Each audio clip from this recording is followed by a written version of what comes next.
Hello everyone, welcome to my channel. आज हम sociology की इस सीरीज में श्यामाचरण दुबे को पढ़ने जा रहे हैं। ये मुख्यतः इंडियन थिंकर में संरचनात्मक प्रकार्यवादी से जुड़े हुए थे। संरचनात्मक प्रकार्यवाद में एम.एस. श्रीनिवास, एस.सी. दुबे आदि का नाम लिया जाता है। आज हम देखने की कोशिश करेंगे श्यामाचरण दुबे को। श्यामाचरण दुबे देश के प्रसिद्ध समाजशास्त्रियों व मानवशास्त्रियों में एक थे। जनजाति इन्होंने जनजातियों पर ग्रामीण जीवन, सामाजिक परिवर्तन, सामुदायिक विकास कार्यक्रम, परंपरा, आधुनिकता और संस्कृति, गांव की जो क्षेत्रीय अध्ययन है उन पर अपना कार्य किया। इनका जन्म 22 जुलाई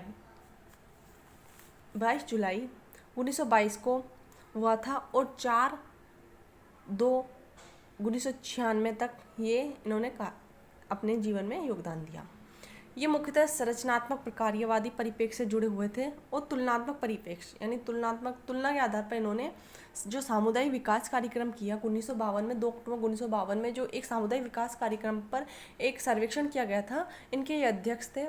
इन्होंने वो कार्य किया और उस आधार पर इन्होंने उनके परीक्षण के लिए 1958 में पश्चिमी उत्तर प्रदेश के राजपूत और त्यागी परिवारों का कंपैरिजन अध्ययन किया था। इस प्रकार इनको तुलनात्मक परिप्रेक्ष्य के अंतर्गत जोड़ा जाता है। इनको अंतर अनुशासन पद्धति के से भी जोड़ा जाता है।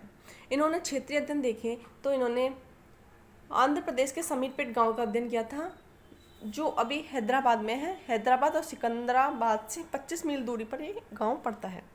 दुबे 1951 में अपना शोध कार्य MP, वर्तमान में छत्तीसगढ़ में है, स्थानांतरित कृषि करने वाली कमार जनजाति पर अध्ययन किया था और इनका शोध कार्य के आधार पर 1954 में इन्होंने द कमार नामक पुस्तक लिखी। हालांकि कई बुकों में 1951 मिलता है, पर ये 1954 में प्रकाशित हुई थी।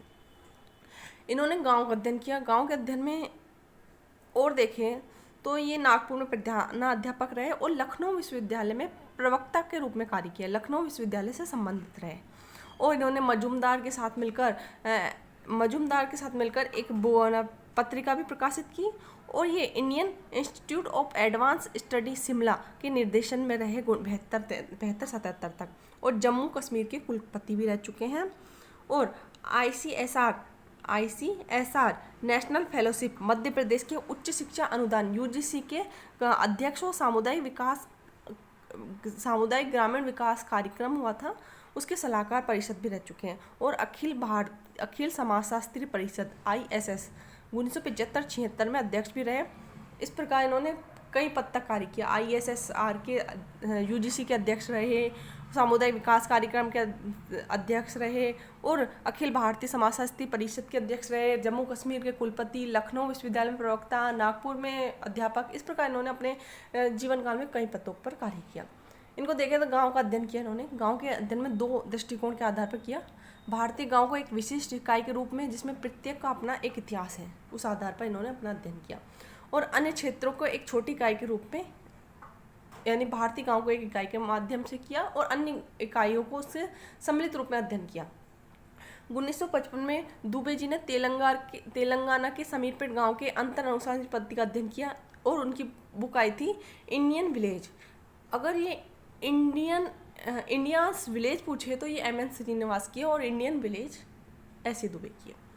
कोई भी गांव अपने आप में स्वायत्त इकाई नहीं है, बल्कि एक संगठित राजनीतिक इकाई है, यानी राजनीतिक आधार पर एक दूसरे से जुड़ी हुई है। जैसे गांव में अपनी पंचायतें होती हैं, पंचायतों के आधार पर दूसरे और समुदाय की पूरी पंचायत होती है और एक गांव की मिलकर मुख्य एक पंचायत होती है। इस प्रकार गांव में कई पंचायत होती है, एक जातिगत पंचायत, एक सामुदायिक पंचायत और एक अदर गांव के अंतर ग्रामीण पंचायत। इस प्रकार एक राजनीतिक संगठन मान सकते हैं ग्रामीण को।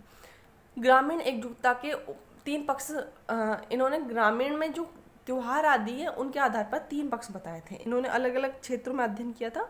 वैसे देखें तो सबसे पहले इनका आता है,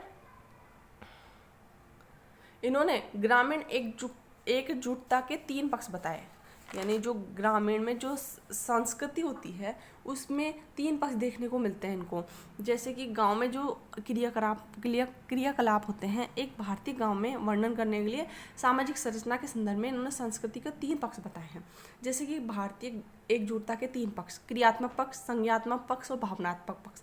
अब क्रियात्मक पक्ष को देखें तो हिंदुओं में जो त्यौहार मनाए जाते हैं ना, जैसे दिवाली, होली, शिवरात्रि, पूर्णिमा, राखी की पूर्णिमा, इस प्रकार की वर्ष भर जो त्यौहार मनाया जाता है उसको बोलते हैं क्रियात्मक पक्ष। इसमें लोग क्रिया करते हुए दिखाई देते हैं। दिवाली में लोग सफाई करते हैं, पूजा करते हैं, इस प्रकार क्रियात्मक पक्ष इंपॉर्टेंट हो जाता है। इसमें जाति उत्सव और गाँव के उत्सव का वर्णन किया गया है क्रियात्मक पक्ष में। और संज्ञात्मक पक्ष में इन्होंने कर्म, पुनर्जन्म आदि को देखा है। संज्ञानात्मक संज्ञान के आधार पर, जैसे धर्म के संबंधित इन्होंने चीज़ों को जुड़ाव के आधार पर देखा है।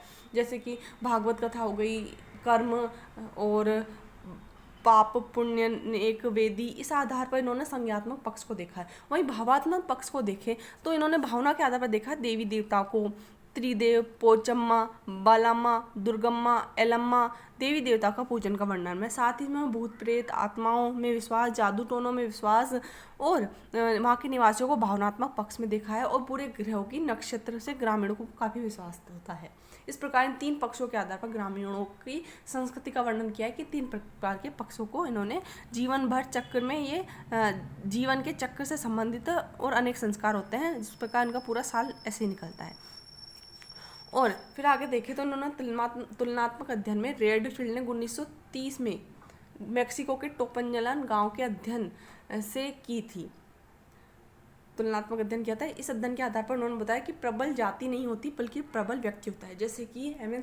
श्रीनिवास ने कहा था कि प्रबल जाति होती है, एक जाति के पास राजनीतिक शक्ति प्राप्त करने के लिए संख्या बल ज़्यादा होता है, इस वजह से वो जाति वोटों में जीत जाती है। लेकिन उन्होंने नहीं, ऐसा नहीं कहा। इन्होंने कहा कि प्रबल जाति नहीं होती बल्कि प्रबल व्यक्ति होता है। एक जाति में कुछ ही इंसान ऐसे होते हैं जिनके हाथों में सत्ता होती है। वो सत्ता उनको अन्य जातियों के भी सपोर्ट से मिल सकती है और अपनी जाति के सपोर्ट से मिल सकती है, इसलिए उन्होंने प्रबल व्यक्ति कहा।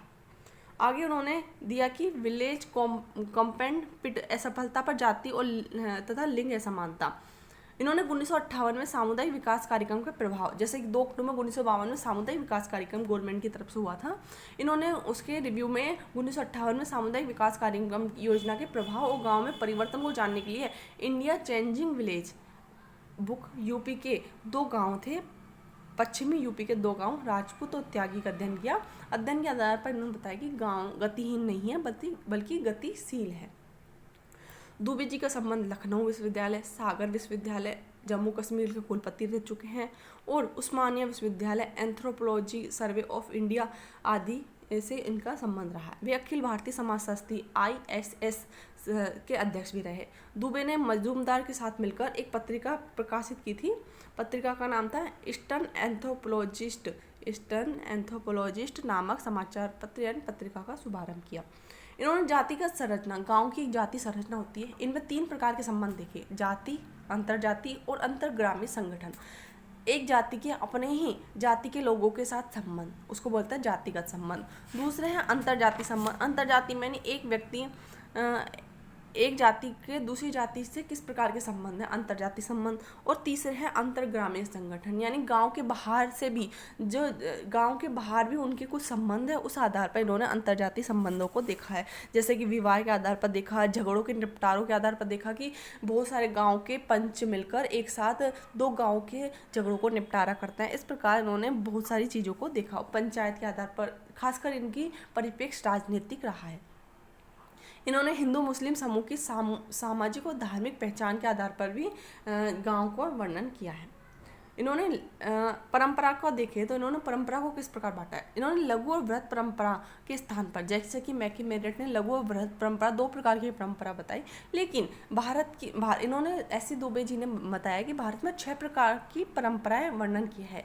एक शास्त्रीय परंपरा, जो कि हमारे त्यौहार होते हैं ना, दिवाली, होली, मकर संक्रांति, इस प्रकार के त्यौहार को शास्त्रीय परंपरा के अंतर्गत माना जाता है। उभरती हुई राष्ट्रीय परंपरा, जैसे कि गांधी जयंती हो गई, योग दिवस हो गया और भी कई त्यौहार जो हमें राष्ट्रीय, सुभाष चंद्र बोस जयंती, 26 जनवरी, 15 अगस्त हो गई उभरती हुई राष्ट्रीय परंपरा।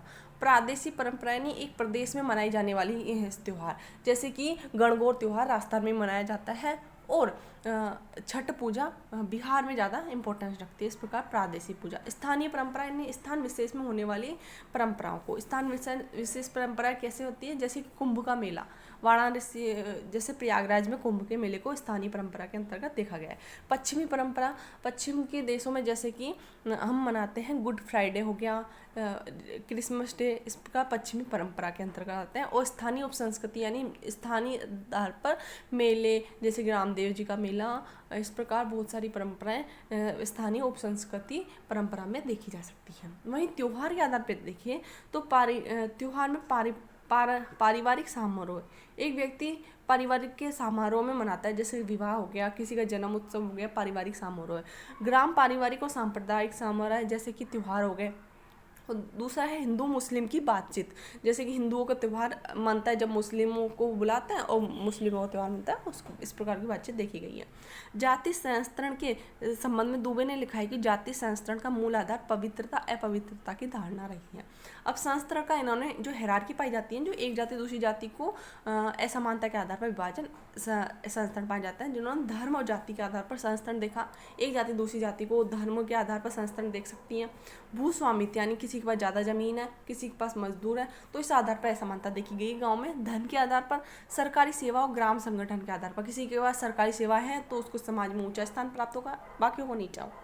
आयु के आधार पर कि जड़ से बड़े बुजुर्ग व्यक्ति है जिसको राजनीतिक में सत्ता प्राप्त है, ज़्यादातर मुखिया को जो व्यक्ति वृद्ध होता है उसको सत्ता प्राप्त होती है, वो आयु के आधार पर, विशेष व्यक्तित्व के आधार पर संस्करण देखा गया है। दुबे ने 4 संस्कृतियों का उल्लेख किया है, जैसे कि युवा संस्कृति के बारे में उन्होंने बताया कि 4 प्रकार की संस्कृति पाई जाती है। हिप्पी संस्कृति, जो अपनी परंपरा से हटकर दूसरे की परंपरा अपनाता है, उसे बोलते हैं हिप्पी संस्कृति। जैसे कि भारतीय युवा में पश्चिमी संस्कृति को लेकर पाई जाती है। पश्चिमी संस्कृति जो पश्चिम के 200 सालों में अंग्रेजों के शासनकाल में जो हमें जिस प्रकार की संस्कृति हमें देखने को मिली आधुनिकता के रूप में, उसको बोलता है पश्चिमी संस्कृति। निम्न संस्कृति, यानी निम्न लोगों की संस्कृति, जो स्थानीय लोगों की संस्कृति पाई जाती है, निम्न संस्कृति। शिक्षित वर्ग की संस्कृति, जिससे माता पिता अशिक्षित है। शिक्षित लोगों की संस्कृति, जिसके माता पिता अशिक्षित है, इस प्रकार की संस्कृति।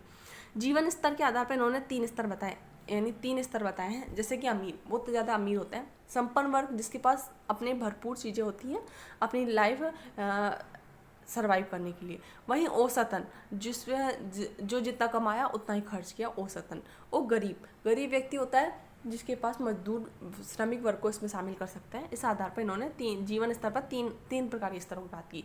और आधुनिकता के बारे में बताया तो अत्यंत जटिल घटना है, जिसमें बड़ी संख्या में विभिन्न प्रकार के अंतर संबंधित परिवर्तन देखने को मिलते हैं। अब परिवर्तन किस प्रकार हो रहे हैं इन्होंने बताया, यातायात के साधनों के द्वारा और देखिए तो शिक्षा के कारण आधुनिकता देखने को ज़्यादा मिल रही है। इन्होंने बताया कि भारत में आधुनिकता तो हो रही है, लेकिन परंपराएं भी समाप्त नहीं हुई है। अगर हम ऐसी दुबे की बुकों की बात करें तो इन्होंने बहुत सारी बुकों में अपने अध्ययन को शामिल किया, जिसमें कि फील्ड सॉन्ग ऑफ छत्तीसगढ़ 1947 में इनकी बुक आई थी, फील्ड सॉन्ग और छत्तीसगढ़, फील्ड सॉन्ग और छत्तीसगढ़। दी कमार 1951 में आई थी, लेकिन इसका प्रकाशन 1954 में माना जाता है किसी बुक में। वहीं 1955 में इंडियन चेंजिंग विलेज 1958 में, contemporary India and its modernization 1974 में, public service and social responsibility 1979 में, 1983 में on crisis and commitment in social science, secularization in multi religion society 1983 में, 1983 में आई डेवलपमेंट परस्पेक्टिव फॉर दी 1980, 1988 में आई modernization and development the search of alternative paradigm, Indian society 1990 में traditional and development, समय और संस्कृति, antiquity and modernity and tribe India. इस प्रकार की कई बुक